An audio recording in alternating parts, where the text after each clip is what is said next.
I really believe that every single person has the answers to the questions that they're asking.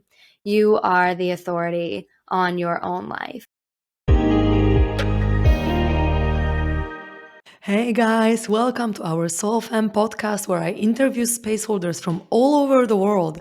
I am your host, my name is Karolina, and I'm the connection catalyst. Today on the show we have Paige, the life coach and the spiritual mentor. Welcome to the show, Paige. How are you doing? Hello, I'm doing great. I'm so excited to be here. Thank you for having me. I'm super grateful as well. And for all the listeners who are realizing that my voice is quite low today, it's because I have a friend sleeping next door. I mean, next room. So yeah, please forgive me my low voice and my low tone, but it doesn't mean that I'm not excited. I'm super, super hyped to talk to you. Just letting you know.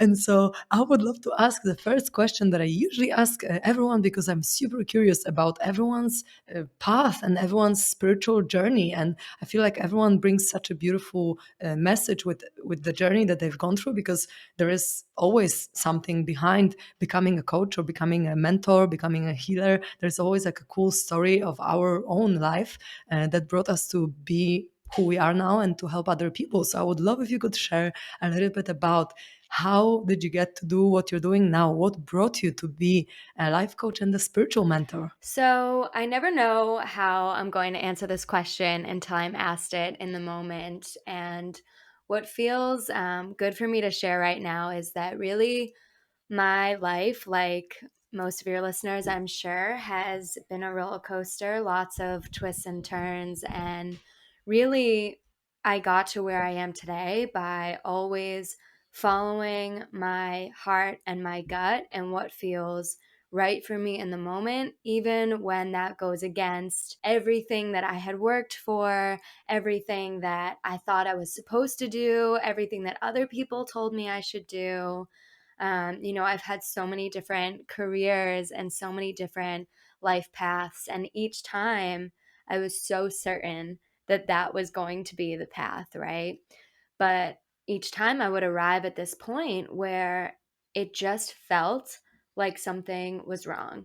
Like either I found myself really depressed or just in misalignment or having really icky and challenging relationships. It would always be come to this point where it was just crystal clear that this was not working.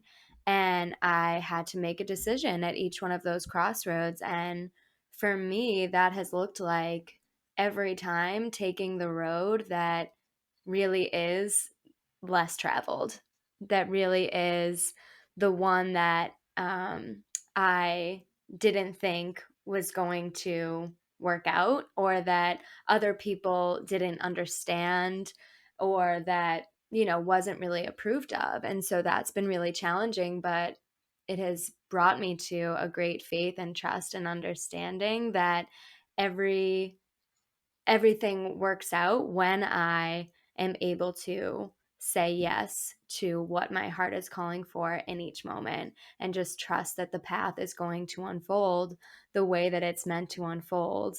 And I really can't know or plan for the future in the way that I maybe would like to with my ego mind, because the divine has bigger plans for me. And so, how I got to coaching and being a spiritual mentor is really just by embodying this path myself, by everything that I have learned, every juncture that I've come to, that I've had to make these decisions and learn these hard lessons. I take that information and embody it and then share it, because it feels like the only kind of right thing to do from that point. So it's really just been a process of listening to guidance and following my heart, really, and gut, and trusting that even when I don't understand it, there's a plan unfolding. That's beautiful. Thank you for sharing this. It's really, really amazing. And so you've tried so many different things, as you said, right? You had so many different paths. So how did you discover this one path that is the right path? I mean, do you have anything that you could share for all the people who listen who maybe haven't really discovered what is their purpose, what is their path, and how to even discern when something is actually aligned with our soul or when something is not aligned? Yeah, definitely. I think that this is huge. It's such an important question, and it's something that so many people struggle with. Living a life in alignment is really what I'm all about. And honestly, that path can be messy. Sometimes you just have to try things, right? And it's the number one requirement, I would say, is stillness, is the ability to listen to yourself and to your higher self, whatever maybe divine power you believe in, the ability to be still and listen.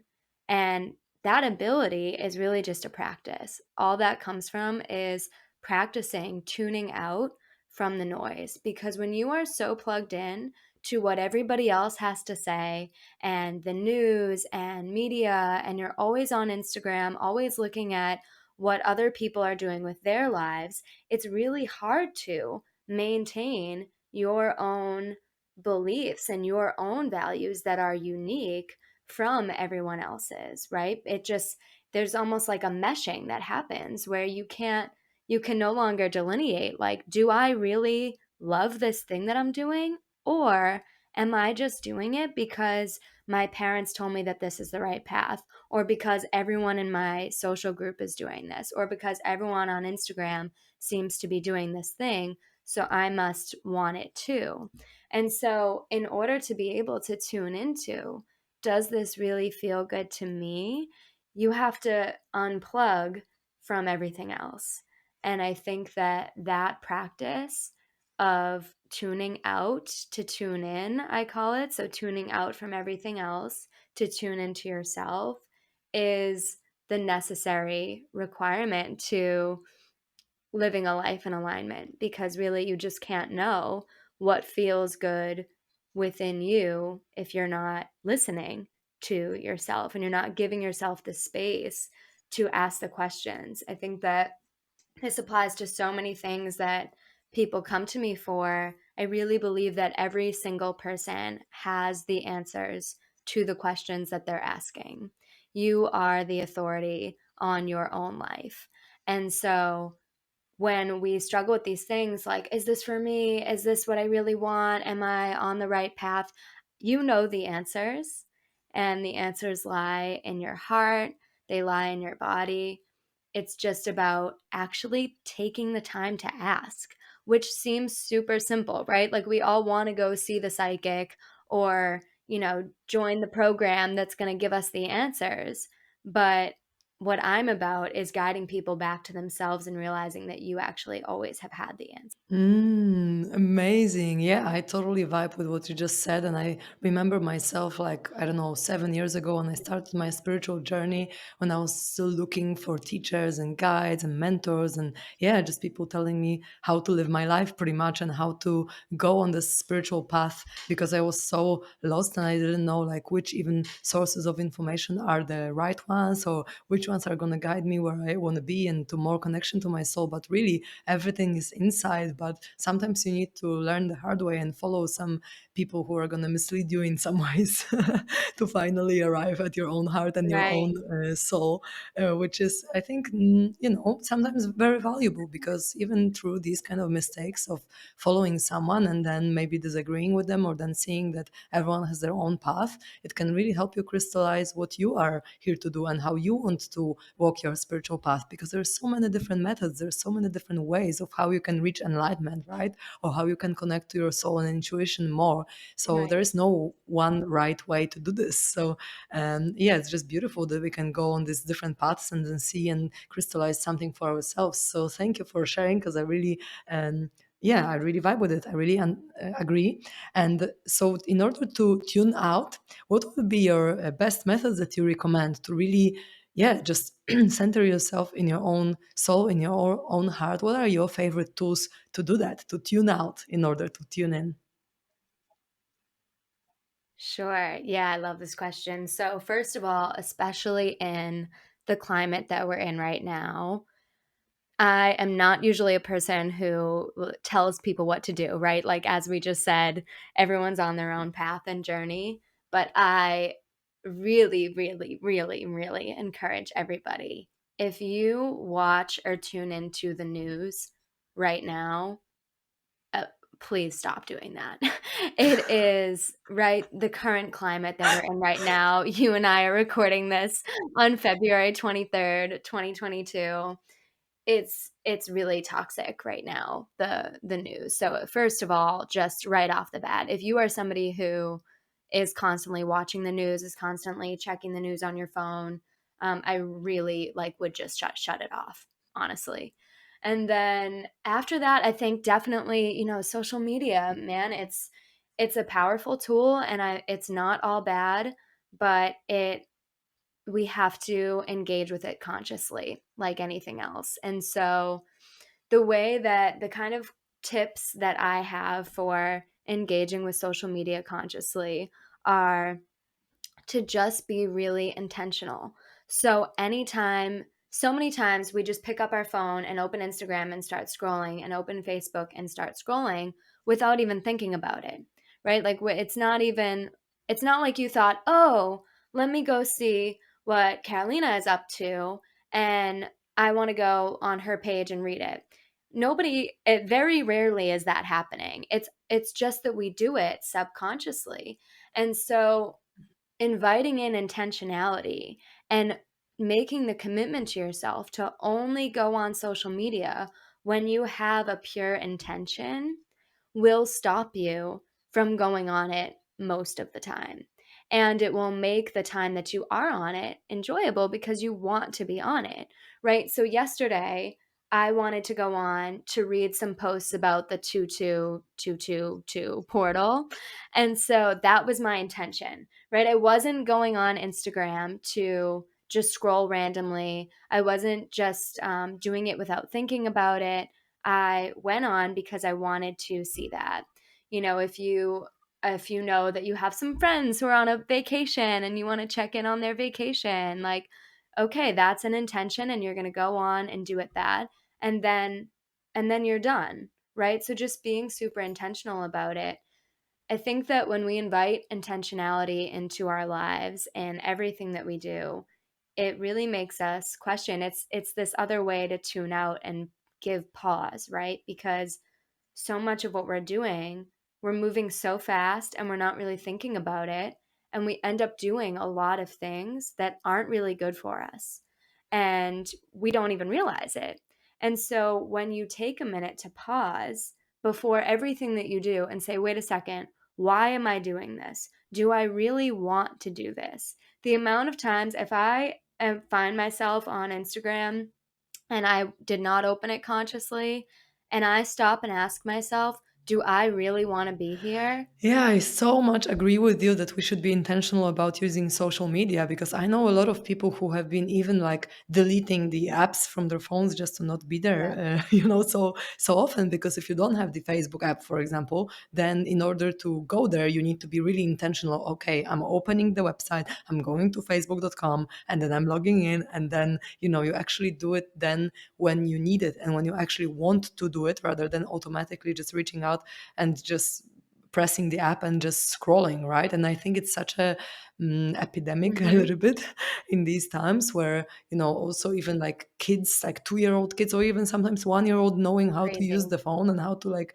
open up their favorite game on the phone. I think this is freaking crazy. I mean, I don't think that we already know how much this can affect our nervous system, our emotional system, and Right. everything else in our society, and even our connections with people, one-on-one connections, right? That we are using this. So I'm completely with you on using the social media consciously and really intentionally, because it really, all the life is about Mhm. intention, because this is where we direct our energy, what we focus on, where we intend, um, what we intend to do, there the energy goes. So if we are like, okay, now I'm gonna check this out, or now I'm gonna put some value into the world, and actually post something so that other people can feel better, or anything else, if you can actually put the energy behind it, like the emotional and intentional charge behind what you're doing, whether it is posting on social media or going or whatever else, whether it's preparing food or whether it's taking a bath, right? Mm-hmm. If you can just bring the sacredness to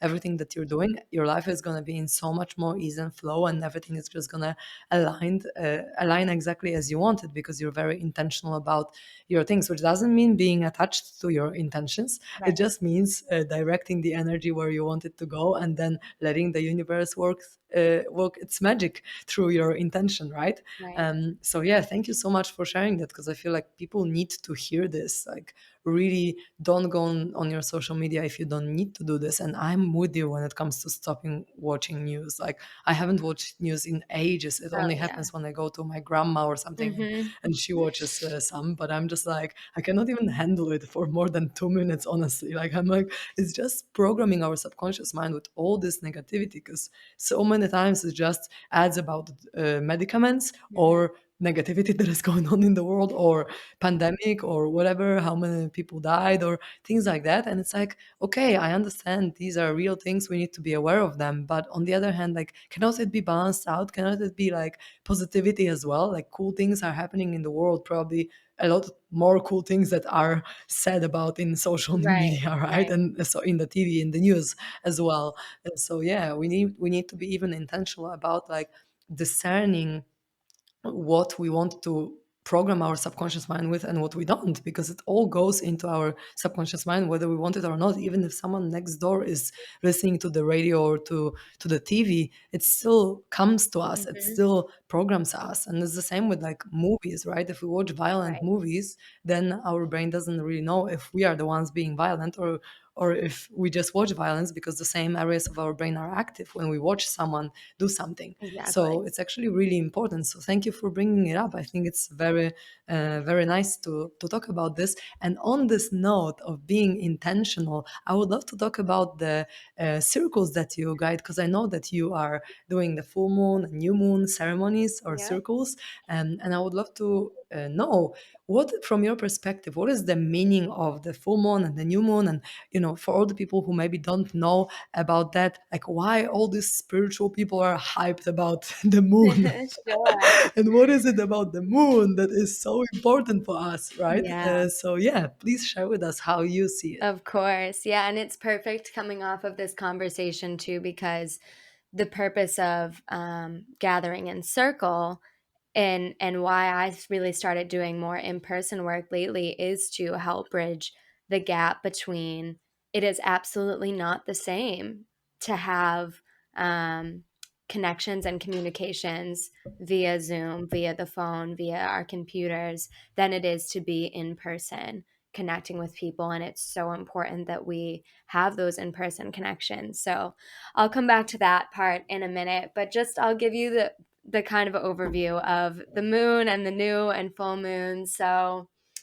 just on a really basic level, and I actually start all of my circles and ceremonies with this explanation. Even if I know everyone in the room was like an astrologer, I would still presence it with this because I think it's always good that we ground ourselves, right? I grew up hearing that anything that has to do with astrology or spirituality is woo woo, right? Like it's out there and it's kind of like this crazy thing. And so I think it's so important to ground it. So, I mean, if I asked a crowd of people, just random people on the street, what's something that they know about the moon and how the moon affects the earth, people would say, I think most people would answer that they know that the moon controls the tides, right, of our oceans. So the moon controls water, right? Not controls, but highly influences water. We are made up of almost 80% water. So the moon has an effect on our bodies and on our beings, right? Like just right off the bat there. That's one way to kind of, okay, maybe this isn't something so crazy and out there. I understand that. The other thing is that, so where should we go next? Okay, so the phases of the moon. The moon goes through cycles, which are 28 and a half days. By the by, 28 and a half days is also the same exact amount of time as a woman's hormonal cycle. So while men are also hugely affected by this energy, women are really intrinsically tied to the moon. And so there's two phases of the moon that kind of stand out as ones that people do ceremonies around and really work with the energy of. And that's the full moon and the new moon. The new moon is when you can't see the moon in the sky. So what's happening is that the earth is in between the moon and the sun, and so we can't see it. And this is a time where, just like it sounds, there's a new moon. We're entering a new phase. And so, this is a really good time. There's a new moon next week. I don't know when this is airing, but March 2nd, I think, is the next full moon, new moon, excuse me. And so, it's a time to think about what your intentions are for this moon cycle, which is the next 28 and a half days, right? So, what am I calling in my life? What do I want to manifest? What do I want to become? Really is the question that I always encourage my clients and listeners to lean into. It's less about what I want to have in my life, like, oh, I want a new car, I want a new house, I want a new boyfriend. It's who do I want to become?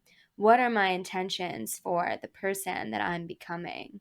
And so the new moon, as we have this new momentum and this new energy, just helps us. It's just a supportive um, energy to help you set these new intentions.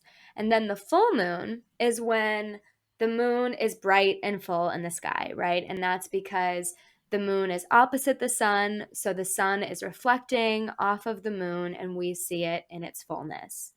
And just like, again, to make it really grounded, when you think about a full moon, you think that it lights up the dark sky, right? It's a big, bright light on the shadows. And that's exactly what the full moon does in our lives.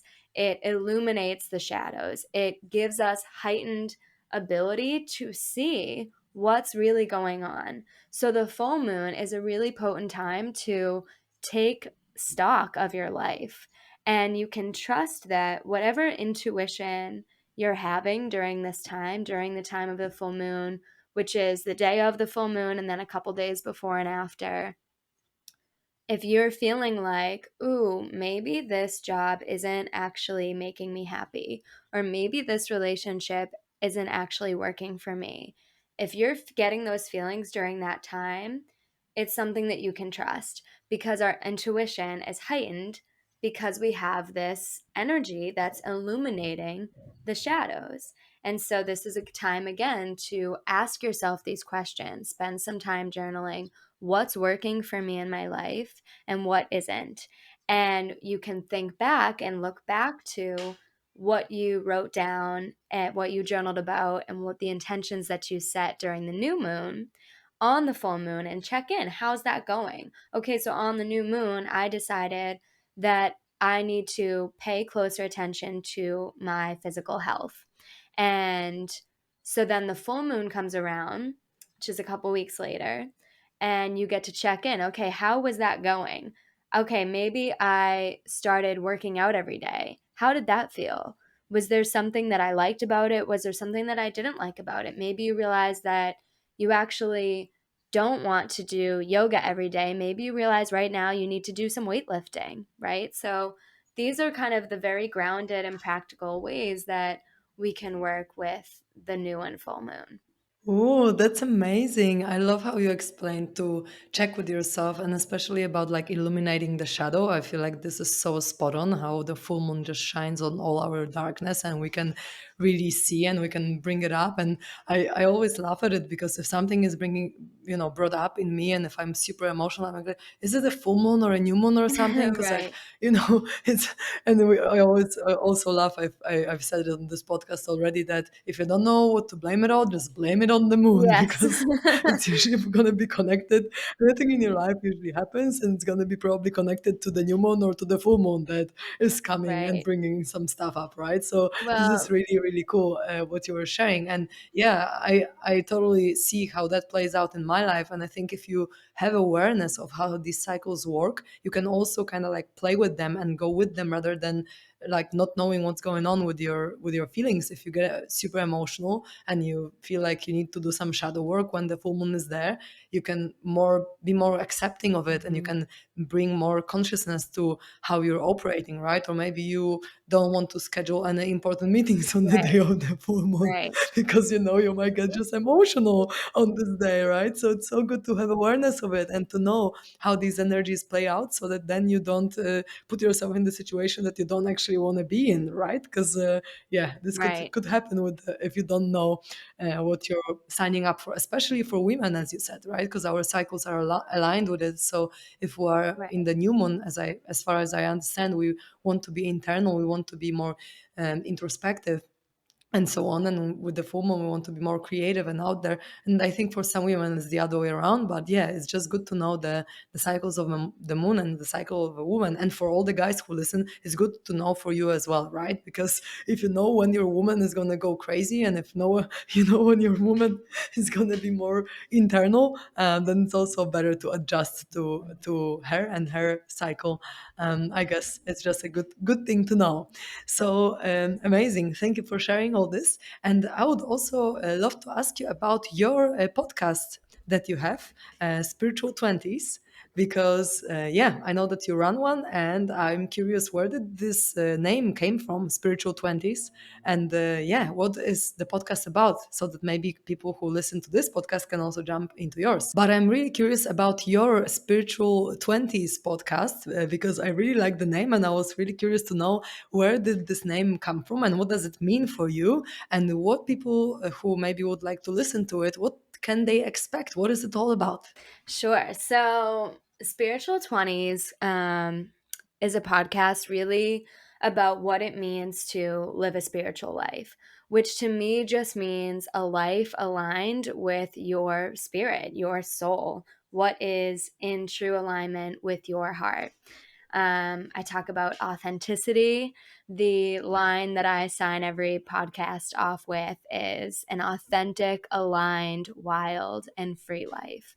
And so I really wanted the podcast to be kind of just an overview of what it means to live a spiritual life, what it means to live a heart centered life, what it means to be authentic, as well as introductions to some of the techniques that have been tools and techniques that have been really helpful in my own life, from things like astrology to plant medicine to just um, everyday chakra work or meditation, just really an open conversation of what it looks like to live a life that is authentic to you, that is guided by your higher self, that is intentional, that is in alignment, everything that we talked about. And the reason I called it Spiritual 20s is because the show is definitely get dedicated and geared towards people navigating this path in their 20s.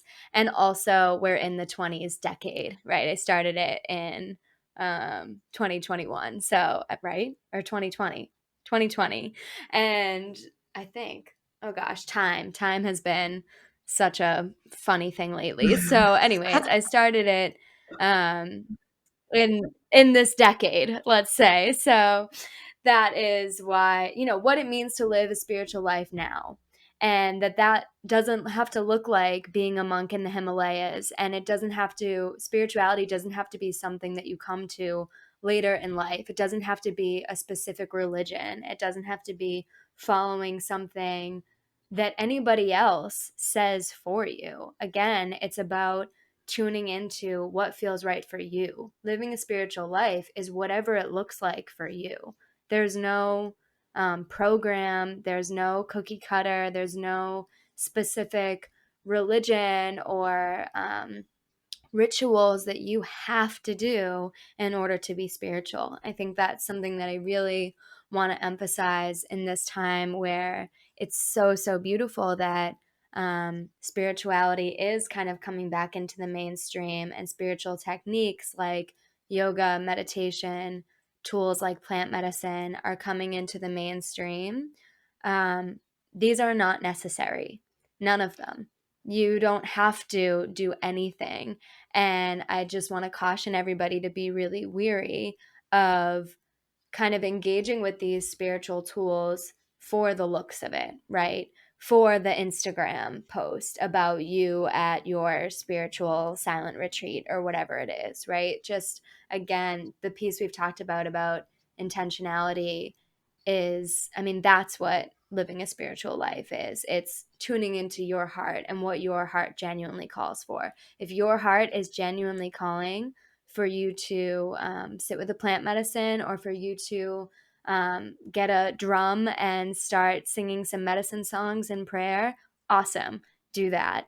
But just make sure that it's authentic to you and not because you're wanting to flaunt what we call a spiritual ego, because a spiritual ego is just as much of an ego as any other ego, right? It's anything that we're doing that's for the show of it, or because we want to fit in, or because we want approval, or because we want validation, because we want to be loved. Anything that's coming from that place is coming from an egoic place. And it's not bad. We don't want to shame that. But anytime you notice that that's happening, you want to just shift it. Okay, what does my heart really genuinely call for? And this has been a big part of my spiritual journey, is again discerning, what am I doing because everyone else is doing, and because I feel like I need to do this to be able to call myself a spiritual teacher, and what is my heart actually calling for? This was amazing. My heart opens when I listen to you saying that, because it's so true that everyone is their own guru, you can say, and Yeah, there's no right way, as we said before, to be right. spiritual. And although now it becomes mainstream, as you mentioned, it's not about like doing yoga if you don't feel like doing yoga. And by the way, I hated yoga maybe like 1.5 year ago, but now I love it. But it's just because I came to this alignment that it felt aligned on my path finally to step into that. And so I feel like if you force yourself, then you're gonna have more resistance in yourself to all these things, right? So you cannot force anything really if you want to live in alignment with your heart. But I really want to thank you for sharing all that, because it's very, very valuable. And I think, it's so important to keep it all in mind that, yeah, we just need to listen to our heart and our soul, and then we will have the most aligned path. And for everyone, it's going to mean something completely different. So, yeah, thank you Right. for bringing it up. And so, one little question I would like to ask: where could people find you, and what's the best way to connect with you if some of our listeners really vibe with you and they would like to talk to you more? What's the best way? Sure. Yeah. So I'm on Instagram at Paige.Oxley. And I also have my podcast, the Spiritual 20s Podcast. We're on break right now, but there's plenty of episodes for you to kind of go back and binge on. And really, the way that I design Spiritual 20s is so that you can listen to episodes many times. And I've talked to listeners who do that and find that that's really helpful. You know, the messages that I teach on the podcast are really kind of just spiritual truths that are going to hit you differently at different points. So, especially the solo episodes are ones that you can go back and listen to again and again. So, definitely recommend people check that out. It's on Apple and Spotify and all the places that you probably listen to podcasts. And yeah, if you are in the Boston area, which, who knows, then definitely look into meeting with me in person in the full moon circles, like we said. But all of that is shared on my Instagram. So I definitely love to connect with all of you there. Perfect. Thank you so, so much for sharing everything, your beautiful energy, your spiritual wisdom, and yeah, your beautiful vibes with us. It's been a pleasure to talk to you, and I would love to join your circle one day. So hopefully it's set an intention that this pandemic is going to be over soon, and we're going to be able to connect Yeah. and travel and just see each other, yeah, eyes to eyes. Awesome. Yes. Oh, I would love that so much. Thank you so much, beautiful souls, for listening to us. And if you're up for some shadow work or emotional release or anything like that, you can also find me on Instagram, and I'm the Connection Catalyst. So, as well, if you would like to be interviewed on the podcast, maybe you're a healer or a coach, please contact me. Thank you so much again, and stay tuned to the next episode.